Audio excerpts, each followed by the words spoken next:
السلام عليكم ورحمة الله وبركاته. مرحبا بكم معنا بيوم جديد وحكاية جديدة من حكاية فدوى. وقبل ما نبداو ما نساو الصلاة على النبي عليه أفضل الصلاة والسلام. وفضلا ونساء أمرا المرجو يدعمنا بالاشتراك في القناة والضغط على زر الإعجاب وزر الجرس باش يوصلكم منا كل جديد. ولكم منا كل الاحترام يا سادة الكرام.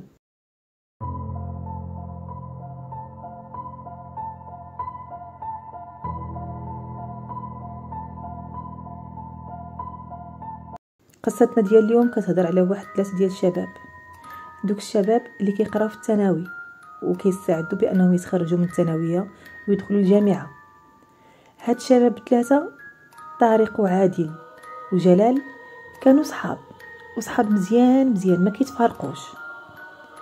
فاش وصلت العطله ديال نصف السنه قالوا عرفتي غنديروا باش شويه نخويو الدماغ ديالنا من الدراسه ومن الحفاظه ومن القرايه وباش نستعدوا البدايه عاوتاني ديال مورا العطله، بدايه نصف السنه الثانيه، وان شاء الله نكونوا من المتميزين. اجيش نديروا نمشيو نسافروا. هذيك الوقيته او ديك الفتره كانت الفتره ديال البرد، وكانت تكون 6 ديال العشيه طيح فيها الظلمه وكاينه الشتاء والسفر فيه قليل. ولكن كاين الناس اللي محبين ديال السفر في ايامات البرد، وهاد 3 ديال الصحاب هادشي اللي فضلوا. قالوا غادي ننزلوا الجنوب ديال المغرب، تما كاينه الدنيا زوينه، وغادي نمشيو لواحد القريه. ديك القريه هما سامعين بها، ولكن ديك القريه راها مهجوره حتى واحد ما ساكن فيها. شوفوا هما فقط غير دوك لي كارت بوستال وشافوا عليها شي تعليقات وشي هضورات اللي كتقول بلي ديك البلاصه زوينه وسياحيه، ولكن للاسف ما سمعوش الاخبار كامله او ما سمعوهاش من عند اهل المنطقه. جمعوا الحقائب ديالهم والدراري شدوا الطريق ديالهم ومشاو بالسياره لجنوب المغرب. تما كنا سافروا، نزلوا تما كنا لقاو واحد الناس اللي من اطيب خلق الله. دوك الناس مزيانين ومعروفين عليهم الكرم والضيافه. هاد 3 ديال الصحاب عجبهم الحال بزاف، ولكن داك النهار قالوا غادي نمشيو لديك المنطقه او ديك القريه المهجوره، غادي نمشيو ليها وغادي نريحوا فيها واحد الليله. غادي نديروا البركه ديالنا تما كنا ومع الوجبات الخفيفه اللي داو معاهم. قالوا حنايا هاد الليله غادي نبيتوها تما كنا، ما يكون الغروب ان شاء الله ديال العشيه حتى نكونوا واصلين تما كنا. شدوا الطريق بالطوموبيل، وكانت واحد المسافه على المدينه اللي هما كانوا نزلوا ليها. ضربوا حتى عياو، شدوا الطريق مع مورا العصر. ما وصلوا حتى الغروب او قبل من الغروب بواحد نصف ساعه. فاش وصلوا تما كنا وما يلقاو واحد البراج. داك البراج فيه واحد لي جندارم ويشير لهم واحد الجدارمي على اساس انهم ينزلوا من الطوموبيل. وقفوا الطوموبيل ونزلوا. فاش نزلوا شاف فيهم واحد شوفه ديال الاستغراب وهما ما فهموش ديك الشوفه. قال لي واش كديروا هنايا؟ قال لي حنايا راه جينا هنايا لهاد القريه اللي كاينه هنايا في الجنب، حنا راه سمعنا بها وقريه سياحيه وبغينا نديروا فيها غير شي تصويرات، واش ممكن لينا نحطوا الطوموبيل ديالنا هنايا؟ قال لهم الطوموبيل ممكن تحطوها في مكان واحد فقط. قالوا اللي هو؟ قال لهم اللي هو المدينه ديالكم، غتركبوا في الطوموبيل ديالكم وغادي ديروا دوميتو وترجعوا للمدينه ديالكم، ما عندكم لا تجيو لهنايا. واش نتوما ما سمعتوش على هذه المنطقه؟ قال لي فعلا حنا سمعنا على هذه المنطقه بانها منطقه سياحيه وزوينه، ولو انها مهجوره ولكن فيها واحد الغروب زوين. داك الجدارمي هو يقول لهم شوفوا وليداتي، من الاحسن لكم ترجعوا، هذا المكان ما كاين لاش تبقاو تضروا فيه، وخصوصا في هذه الساعه راه ما بقى الغروب والو. قال لي عافاك حنا راه شدينا الطريق من المدينه الفلانيه وضربنا مسافه طويله بالطوموبيل، ما يمكنش لينا جينا حتى لهنا والتصويره هي الاخرى ما ناخذوهاش. عافاك سمح لينا غير دغيا نديروا غير التصويرات ونجيو. داك الجندارم بقى كيشوف يشوف شويه، سرع عينيه مع الساعه ديالو. قال لهم شوفوا عندكم نص ساعه ما غاديش تفوتوها، غتدخلوا غديروا التصويرات وما تعمقوش لداخل، خليكم على برا. قال لي صافي كلامك هو الكبير. فرحوا الدراري ونزلوا معاهم لاباريات ديالهم ونزلوا كياخذوا التصويرات. فاش مشاو الدراري كياخذوا التصاور، واحد من هاد الشباب اللي هو طارق بقى كيشوف ويبان ليه واحد الراجل واقف. داك الراجل طويل ولابس واحد الجلابه كحله وداير القب ديالها عليه وعنده واحد اللحيه بيضاء وطويله.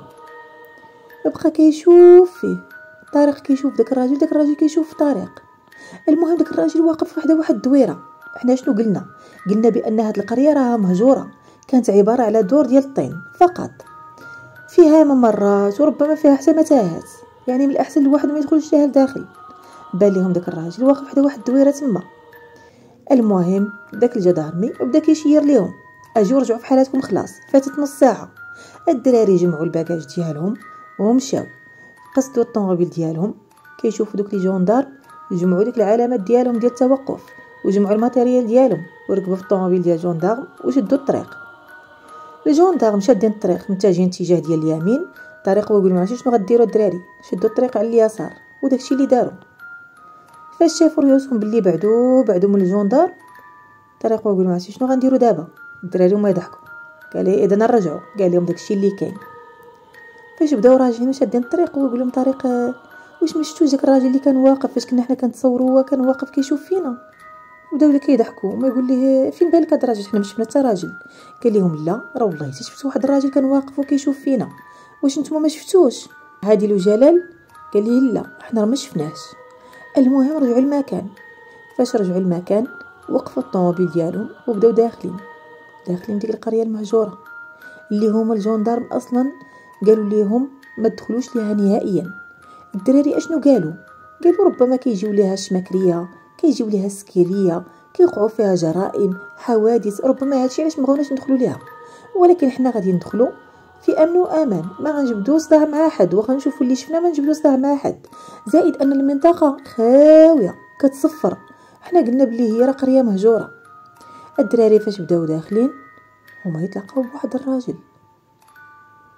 طارق فسر عينيه مع داك الراجل ويشوف فيه ويقول لي انت هو داك الراجل اللي كنتي واقف قبيله فاش كنا كنتصوروا. داك الراجل وهضر معاه بواحد الصوت خشين ويقول ليه نتوما جابكم لهنا؟ قال لي حنا راه جينا باش نديروا غير تصاورات ونبركوا شويه مع بعضياتنا. قال لهم جايبين نتوما الشراب وجايبين المسائل ديالكم؟ قال لي لا حنا مازال دراري باقيين غير طلبه، حنا هادشي كامل ما عندناش معاه، فقط سمعنا بهذا المكان وقلنا نجيو نبركوا فيه ونضحكوا فيه ونسهروا فيه وندوزوا فيه واحد الليله. هو يقول لهم شوفوا الدراري نقول لكم كلمه واحده ما ليهاش تاني، هزوا هادشي ديالكم اللي جايبينه معاكم وسيروا في حالاتكم، من الاحسن تمشيو في حالاتكم. واش نتوما ما عارفينش شنو كاين هنايا؟ قال لي لا اشنو غادي يكون كاع؟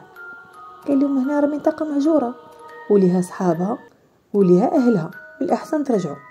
قال لي شوف حنا مآمنين بالله راه ما كنخافوا كاع من داكشي، حنا الا ما اديناهمش راسهم ما غاديش ياديونا وهادشي اللي كاين.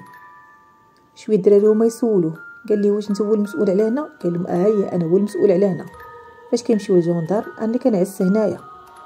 قال له عرفتي شنو خلينا ندخلوا غير شويه، عافاك غير شويه ما غتشوف منا حتى مشكل. قال لهم مرحبا سيروا دخلوا. الدراري وبداو داخلين ديك القريه وغاديين كيتعمقوا. الدراري فاش كانوا غاديين كان غاديين واحد مورا واحد وكان طارق هو الاخراني. طارق مره كيدور موراه. علاش كيدور وكيتلفت؟ كيسمع باللي واحد الخوطه جايه موراه وكيسمع واحد الخطوات ديال الرجلين. فاش كيدور ما كيلقى حتى حد. ولكن طارق كان داك النوع اللي قلبه قوي، العكس ديال جلال كان خواف واحد شويه، كان هو الوسطاني. جلال فيما كيشوف طارق كيدور كيقول لي او صاحبي راه كتبقى تخلعني بهذه الطريقه اللي كدير نتايا حتى كدور على غفله. ويقول واش ما سمعتوش اللي سمعت انا؟ عادل وجلال قال لي ما سمعنا والو. قال لهم لا راه كنسمع واحد الخوطه مورايا مباشره. قال لي زيد صاحبي انت غير كيتهيأ لك وصافي. شدوا الطريق وعمقوا وسط القريه، بقاو كيدخلوا دوك الدويرات كيكتشفوا فيهم رغم انه غراب الحال وبدات كطيح في الظلمه. دوك الدويرات كاين واحد البيبان اللي مهرسين طايحين في الارض، كاين شي جدران اللي مهرسين، ودوك الدويرات عندهم ابواب. الا دخلتي من باب ما غاديش تعرف الباب الثاني فين كاين، وربما غتنسي حتى على الباب اللي دخلتي منه لان دوك الدويرات كانوا كبار بحال المتاهات. كيفاش مالهم كانوا بينهم الله اعلم، وعلاش كانوا دايرين هكا كذلك الله اعلم. المهم بقاو غاديين شويه. طارق كما قلنا هو الاخر فيهم، كيحس بواحد الانفاس حاره وهما في فصل الشتاء، او كيحسوا بالصهد لواحد الدرجه كبيره. الدراري بقاو كيستغربوا مع بعضياتهم، واحد كيسول واحد تيقول واش كتحس بشي كنحس به؟ كيقول لي راه كنحس بالصهد. ويلي على الصهد، حنا في فصل الشتاء وفي المنطقه بالجنوب كاين غير البرد، وهاد البلاصه مهجوره وكاين غير الخلا والقفار والدنيا كلها برد، كيفاش كنحسوا بها الصهد كامل؟ حنا اصلا ما بغيناش نجيو لهاد المنطقه بالصيف غير باش نبعدوا من العقارب ومن الافاعي. وفاش اختارينا هاد الفتره وجينا فيها شوفوا على حر كنحسوا به. شويه الدراري وهما يسمعوا واحد المره كتبكي. هاد المره ماشي غير طريق بوحدو اللي يسمع، الدراري بثلاثه بداو كيسمعوا في البكا، البكا كيقلبوا كيقولوا شكون اللي كاين هنا. جلال شداتو الخلعه ويقول لهم الدراري انا سابقكم الطوموبيل، انا راجع، انا ما نزيدش خطوه هنايا. عادل قصح قلبه وهو طريق، قالوا اش غنديروا، غادي نكملوا. جلال بقى خارج كيجري وقاصد المخرج ديال ديك القريه. اما الدراري بجوج عادل وطارق كملوا وسط القريه. مره كيشوفوا شي خيالات كيتنقلوا ما بين دوك الدويرات اللي كاين تما كاينه. طارق تسمر في بلاصتو وعادل كذلك ومثال، ولكن ممثلين الشجاعه على بعضياتهم، وهما الداخل ديالهم كل واحد مطالع بغير الله. كون غير رجعوا، كون غير فاش حسوا بالخلعه بحالهم بحال جلال رجعوا، كان غادي يكون لهم افضل ليهم. شويه وهم يتبان لهم واحد المراه، ديك المراه كلها لابسه الكحل، من ساسها لراسها دايره واحد النقاب وكل شيء بالكحل. الدراري تجمدوا في بلاصتهم، قالت لهم مرحبا بكم باللي جيتوا، انا راه شحال هادي وانا كنتسنى الزياره ديالكم. الدراري هنا مابقاوش قادين يتحملوا، بداو غاديين عاطينها غير الجري، وهما غاديين كيجريو ما تصاطحوا غير بداك الراجل اللي صاطحوا بين المره الاولى، اللي قال لهم انا هو الحارس ديال هذه المنطقه. قال لهم مالكم مرعوبين؟ قال لي اش غنقول لك، راه حنا غاديين وكنسمعوا الخوطه مورانا وكنسمعوا شي اصوات، وفي الاخر بدينا كنسمعوا في البكا، واخر ما كاين شفنا خيالات. شويه حتى خرجت لينا وحده. قال لهم كي داير هاد الوحده؟ قال لي لابسه الكحل كلها من ساسها لراسها. قال لهم وليداتي علاش انا ما بغيتكمش تدخلوا المره الاولى، هاد المكان راه مسكون بالجن، داكشي علاش المره الاولى ما بغيتكمش تدخلوا، ولكن نتوما اصريتوا خليتكم، قلت خليكم على راحتكم، ولكن انا راه بقيت متبعكم وعيني معاكم، انا راه ما خليتكمش غير بوحدكم. ويقول ما عرفتش جاكم مليح، يلا مشيو، يلا خرجوا دابا، انا غادي نخرجكم من هنايا. شدوا فيه وبداو غاديين معاه. جلال فاش كان خرج هو كان غادي كيجري وسابقهم الطوموبيل، هو يلقى واحد الدويره او بحال واحد الكشك صغير شاعل فيه الضوء وكيسمع فيه واحد التوشويش، هو يقصدو. كان ديك الساعه ظلام الحال وما عنده فين يعطي الراس حتى من الطوموبيل تلفها، هو يقصد ديك الدويره اللي شاعل فيها الضوء. وقد ما هو غادي قاصدها هو كيسمع توشويش. شويه هو يوقف في الباب ديال ديك الدويره، هو يلقى واحد الراجل كبير من كبير غير الله كيهضر في واحد التليفون. هو يقول ليه السلام عليكم. الراجل هو يضرب الخلعه، قال لي قفزتيني، شكون انت؟ واش انت منا ولا منهم؟ قال لي لا انا راه سالف هنايا انا وصحابي. قال لي وفين هما صحابك؟ قال لي راه بقاو لداخل ديال القريه. هو يقول لي اويلي على داخل ديال القريه، شكون اللي قال لكم دخلوا؟ شكون اللي اذن لكم اصلا باش تدخلوا هنايا لداخل؟ هنا راه هاد البلاصه راها مرعبه، راه هنا كيف كيوصل المغرب حتى واحد ما كيبقى يدوز من هنايا وحتى واحد ما كيقرب هنا. واش نتوما ما سمعتوش اش كيوقع هنايا؟ هو يقول لي ولكن العساس ديال هاد المنطقه هو اللي خلانا ندخلوا. قال لي شكون هاد العساس؟ قال لي واحد الراجل راه طويل ولابس جلابه كحله وكيداير. قال لي هاد المنطقه ما ليها حتى عساس من غيري انايا، كيف مشاو لي جوندارم انا جيت لهنا. قال لي لا والله تلاقينا بواحد الراجل داخل وهو اللي قالنا صافي ماشي مشكل، غير دخلوا ما تدخلوش لداخل بزاف لا توضروا. ويقول ليه كي داير هاد الراجل ويوصفوا ليه. قال لي كيداير. قال ليه هذا ما يكون غير جني، هذا فاش خرج ليكم ما غاديش يخليكم تفلتوا من هنايا. انت راك دابا خرجتي الحمد لله، ولكن صحابك راه عليهم الله. هو يقول ليه الدري عافاك لما دخلوا خرجهم ليا. قال لي كيفاش ندخل نخرجهم لك؟ قال لي انا راجل غير كبير ومن الكبير غير الله وشارف وما قادش نتحرك، وهادشي واعر عليا خويا. انا عارف بلي هاد البلاصه راه كيوقع فيها مشاكل بزاف ومشاكل كثيره، داكشي علاش شي واحد ما كيجي ليها، وانا اللي دائما عزاز فيها راه كاع ما كنتجرأ نهائيا مورا المغرب اني ندخل ليها لداخل. نتوما غير جيتو وتقدمتوا وبديتو غادي داخلين لداخل، دابا ما عليكم غير تحملوا. قال لي وهداك اللي خرج ليكم اكيد ما غيكون غير ملك من الملوك ديال الجن، راه هو اللي خرج ليهم واختارهم ومحال واش يخليهم يخرجوا مره اخرى. الدري بقى واقف شويه دور عينيه ويتبان ليه الطوموبيل. في الاول وكانه كان معمي ما كان باين ليه والو، مشى حدا الطوموبيل ووقف تيتسنى في صحابو. الدراري غاديين مع داك الراجل اللي هو ما عرفنا لا انسي ولا جني الله اعلم، غاديين معاه لداخل في القريه وغاديين على اساس انه هو مخرجهم من تما كينا، لان الدراري وكانهم ضربهم حمار الليل، ما بقاو عارفين لا طريق لا اتجاه لا الشمال من الغرب، ما بقاوش عارفين راسهم فين يعطيو الراس. بدا هو غادي يخرج بيهم، وفيما كيوصل حدا شي دويره كيضرب بواحد العصا ديالو شي دقات معلومين، وكيبدا يوشوش وكانه كيقول شي طلاسم. الدراري زادو تخلعوا اكثر، شدوا بعضياتهم وغادي مع الراجل. قالوا حنا دابا وحلنا ما لنا حتى حل غير اننا نمشيو معاه. وهما غاديين معاه كيشوفوا خيالات كيدوزوا من دار لدار، ولكن كمدوها لداخل ديالهم لانهم هما يدخلهم الشك، ما بقوش عارفين داك الراجل اللي غاديين معاه شكون هو. بقى غادي بيهم حتى خرجهم برا ديك القريه. وهو يوقف على داك الراجل اللي بداك الكشك ويشوف فيه ويقول ليه غير خليهم يمشيو، ما عندنا ما نديرو بهم، هاد الدراري ما منهم فايده.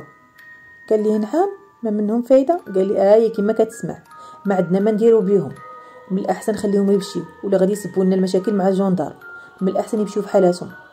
الدراري ما بقاوش سولوا اشنو واقع، ولكن اللي عرفوا انهم ضربوها بجريه حتى مشاو وصلوا عند جاري وركبوا في الطوموبيل وشدوا طريقهم. الدراري مخلوعين والدم تقطع منهم، ركابي تحشوا عليهم، ما وقفوا بالطوموبيل ديالهم حتى وقفوا عند الجندار وما حكيو ليهم. قال لهم واش وقع. مشينا للمنطقه فلانيه، تلاقينا بواحد الراجل، دخلنا تلفنا شفنا خيالات، خرجنا شفنا الراجل اللي على برا. والاهم من هادشي كامل باللي هما قالوا احنا ما منا فايده بلا ما يسبوا لنا المشاكل مع الجندار. احنا هنايا تاكدنا باللي هاد الرجال ماشي من الجن وانما من الانس. الجن ما عندهم لا شي يخافوا من الجندار، ولكن هادو خافوا من الجندار. داكشي علاش حنا قلنا هادو موراهم شي بلا، من الاحسن نجيو عندكم ونخبروكم باللي كاين. الجندار قال لهم نتوما اصلا علاش رجعتوا تما؟ ديك المنطقه عامره غير بالجرائم وعامره غير بالناس ديال العصابات وعامره غير بالفقهاء وبالشيوخ اللي كيجيو كيقلبوا على الكنوز. ويا ما لقينا بزاف ديال الناس ماكينه قتله، يا كيقدموهم قرابين الجن ولا كيديروا بهم شي اعمال ديال السحر، وانتم ينجاكم الله. الجندار جمعوا القوات ديالهم واتجهوا لديك المنطقه. هادوك تما كاين سيادنا ما كانوا لا جن لا والو، وانما واحد الشيوخ كيقلبوا على الكنوز. وهذيك المره اللي خرجات لهم دوك الخيالات هما عباره على عصابه مع بعضياتهم كيجيو تما كاينه وكيبداو يقلبوا على الكنوز. ولا طاحوا في شي انسي او شي واحد جاي تالف ولا جاي نيس بحال هاد الاولاد باغيين غير يبركوا ولا شي حاجه، كيمثلوا علامات تمثيليه على اساس انهم جن باش يخرجوهم من تما كاينه وما بقاوش حاضينهم او مقابلينهم. اما داك الراجل اللي بقى كيسولهم على المواصفات ديال الراجل اللي بقى مع الدراري لداخل، فهو بغى غير يعرف منهم واش همايا شادين الصور ديالهم ومفكرين الهيئه ديالهم والفيزاج ديالهم او لا. هادشي اللي بغى يتاكدوا منه. وفاش قال لي ما منهم فايده، ان هاد الاولاد ما هما زهريين ما هما والو، يعني دوك الاولاد عاديين، يعني ما كاين لاش يرتكبوا فيهم شي جريمه ويسببوا ليهم المشاكل مع الجندار. هذا هو المعنى ديالها. الدراري طاروا من تما كاينه، ما بقاوش عطاو الظهر لديك المنطقه. عرفوا باللي ديك المنطقه الا ما كانت مسكونه بالجن فغادا تكون مسكونه غير برجال العصابات والمشعوذين والقتال والشماكريه، وهما ما قادين على صداع الراس. شدوا طريقهم للمدينه. من بعد ما باتوا ديك الليله ثاني يوم شدوا طريقهم لديورهم، قالوا ديورنا اولى بينا. وكانت هذه قصتنا ديال اليوم. كنتمنى من الله انها تنال اعجابكم، والى عجباتكم فضلوا نساء امرا المرجو دعمنا بالاشتراك في القناه والضغط على زر الاعجاب وزر الجرس باش يوصلكم منا كل جديد. ولكم منا كل الاحترام يا سادة يا كرام، والسلام ختام.